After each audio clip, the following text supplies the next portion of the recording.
Living at the edge of the Dumpsite is what for many years pupils here at James Gishoro Primary School as well as teachers have had to contend with the bad smell, the bad fumes coming from Dandora Dumpsite, something that poses a danger to their health.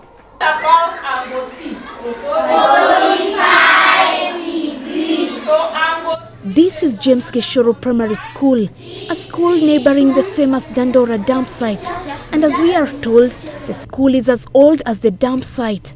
However, all is not as rosy as the school appears from the well-built classrooms and perimeter fence safely surrounding it.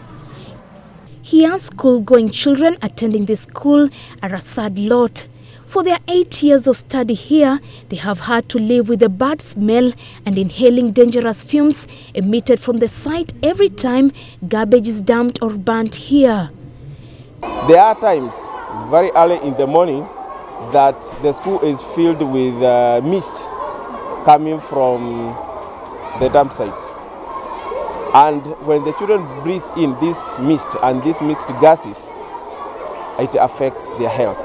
Tests conducted on 328 children attending school here revealed a significant health impact, with about 100 of the children suffering from respiratory diseases. Because of the chest problems and the eye problems, you get that these children are always absent. You get that in a day, 3-4 kids are absent. And it is not respiratory diseases alone. Cases of skin disorder, abdominal problems, frequent headache and eye infections are also among those tested here.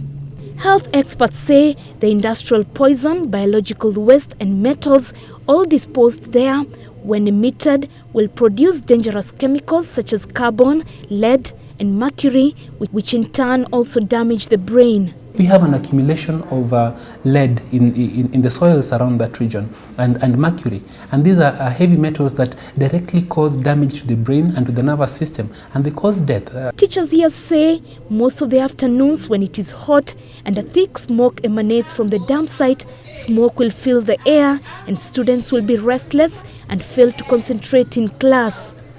You get that these children are always absent. You get that in a day, 3-4 kids are absent. So even there a good continuity of education is not that good. The two base angles are equal. But it is not the children alone who have to bear the brunt of the dump site. Virginia Mwangi is a new teacher at the school who was transferred January this year, and at first he was so happy to be transferred here. Yes, when I came, the teachers were telling me that I'll be given a welcome by the dump site. I didn't know what they were saying. Within 2 weeks, Purity says she had already developed chest problems, and after frequent medication, which did not do much help to her, she was later diagnosed with bronchitis. My chest was congested. I went to the doctor, and after some examinations, I was told I am having an allergy. Such is the case for Jane Wanja, who has been a teacher here for almost 15 years now. And for all that time she has been here, she has suffered persistent boils, something that prompted doctors to ask where she comes from. I had a skin problem myself. Yeah, boils, so many boils. That was about 8 years ago, and the doctor actually told me it is due to the place where I work. Purity and Wanja not only reflect but mirrors the plight of teachers here at James Gishoro Primary, most of whom now find it difficult to enjoy their teaching career. They come and they look for transfer to go elsewhere because of the health problems. Yeah, they come after a short time because they are affected after staying here for a very short time. That kind of smoke that we smell here in the morning, if it can get finished, I think we can appreciate and thank the government for a good job done. About 6 years ago, the school lost a teacher who had suffered from a respiratory disease, and this is not the only case, as many children here have also lost their lives at a very tender age. And at the nearby Dandora Phase 4, the scenario is the same. Residents here are an angry lot. They say for years the city council has been sending trucks to dump garbage at their backyard where the Dandora Dumpsite sits. Tungependa waiondoe tu kabisa. Juu inatupatia shida kabisa. Sana ile ugonjwa iko common saizi Dandora kutoka phase 4, phase 2, phase 1 ni ugonjwa ya TB.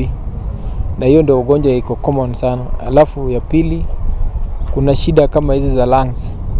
Inaletwa na hii moshi juu ikifika usiku kitu kama saa 6 saa 7 usiku huwa wanachoma vitu hapo kwa dumping site. Many like Michael Nyango will live to remember the harmful effects of the gases emitted from the site. He lost his newborn baby soon they arrived home from the hospital for the first time when in his sleep the infant got shocked from the fumes and died. Alisaliwa na ikakuwa 3 days. 3 days moshi ikaingia kukimbia mtoto kifua yake imejaa. Kumpeleka hosi haikutibiwa akasema hiyo haiwezekani mtoto akaaga. And the script is the same for many mothers here.